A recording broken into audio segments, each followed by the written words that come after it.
ဒီမှာမြိုင်တော့မှာတရားအထုတ်ခါစားတော့က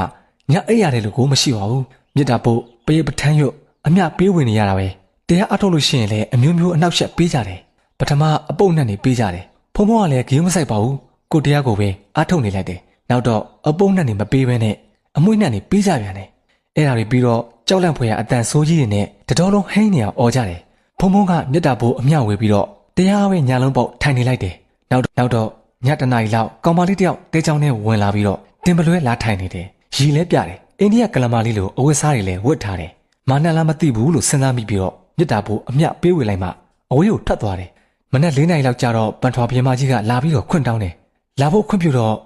တဲချောင်းထဲကိုရောက်လာပြီးတော့ဆရာတော်ပြန်မကြွအောင်နဲ့ဗျာတပည့်တော်တို့ကိုချီးမြှောက်သောအဖြစ်မာမြိုင်တုံးမှာသာသနာပြုပေးပါဗျာအလဲဖို့ချက်မှဒီနေရာလေးမှာလေးကျွန်းရအောင်အမည်နဲ့တရားရှက်တောင်ရှိတဲ့ဇေဒီကြီးတဆူဆရာတော်ဥဆောင်ပြီးတော့တည်ပြီးတော့မူပါဗျာအဆအရာရာအဆင်ပြေအောင်တပည့်တော်တို့ကူညီပါမယ်ဆိုပြီးတော့ရှောက်ကြတော့ဘုရင်မကြီးဒီနေရာကမြို့နယ်လေအလှမ်းဝေးတယ်အရန်ခက်ခဲမယ်ဂုံချက်စီလည်းများမယ်ဖုံဖုံထက်သီလတမာရီပညာကြီးမားတဲ့ဆရာတော်ကြီးတွေကိုရှောက်ထားပါလားရေကလည်းအလွန်ရှားတယ်မတီးပြစင်နဲ့လို့ညင်းတော့ဘုရင်မကြီးကတီးပေးမယ်လို့ဂရိမပေးမချင်းမပြန်ဘူးဆိုပြီးတော့အချင်းချင်းတက်ပြီးတော့ရှောက်ရှာတယ်တပည့်တော်တို့ကဆရာတော်နဲ့ပဋ္ဌာန်းဆက်ရှိလို့မဟာမြိုင်ကိုပင့်တာပါအတိတ်ကလည်းအတူတူသာသနာပြုခဲ့ကြတာပါဖះကိုဥဆောင်တီးပေးတော်မူပါဗျာတဲ့ဖုံဖုံလည်းညင်းမရတာနဲ့ဂရိပေးလိုက်ရပါတယ်ဖုံဖုံဘုရင်မကြီးကိုအာမခံလိုက်ပေမဲ့တောကြီးထဲမှာဆိုတော့အလုပ်လုပ်ရခက်နေတယ်လမ်းပန်းဆက်သွယ်ရေးခက်ခဲတဲ့တောကြီးထဲမှာဒီလောက်ကြီးတဲ့စေတီကြီးတည်ဖို့ဆိုတာမဖြစ်နိုင်ဘူးဆိုတဲ့လူတွေကများတယ်ခက်သေးသေးပဲတည်ဖို့ကြီးကြီးမားမားမတည်ဖို့တားကြတယ်ဖုံဖုံကဘုရင်မကြီးကိုဆန္ဒပြည့်ဝအောင်မဖြစ်အောင်တည်မယ်ဆိုတဲ့ဆန္ဒကဒါပေမဲ့မာမြိုင်တော့ဟာရေအမတန်ရှားပါတယ်ရေရင်းတူးလို့လည်းမရပါဘူးရေလောင်တမလှုပ်ဖို့ရန်ကုန်ဆယ်မြောင်းဦးစီးဌာနကနေတကားတွေရောက်ရှိလာကြတယ်ဆက်ရန်ရကြီးတွေနဲ့တူးတဲ့အခါမိုးတွေချုံမိုးချိုးတွေပြစ်တော့ဆယ်မြောင်းအလိုတွေလည်းမနေရဲကြဘူးပြန်ပြေးကြတယ်ဒါဆရာတော်ဒီမာမြိုင်တော့မှာ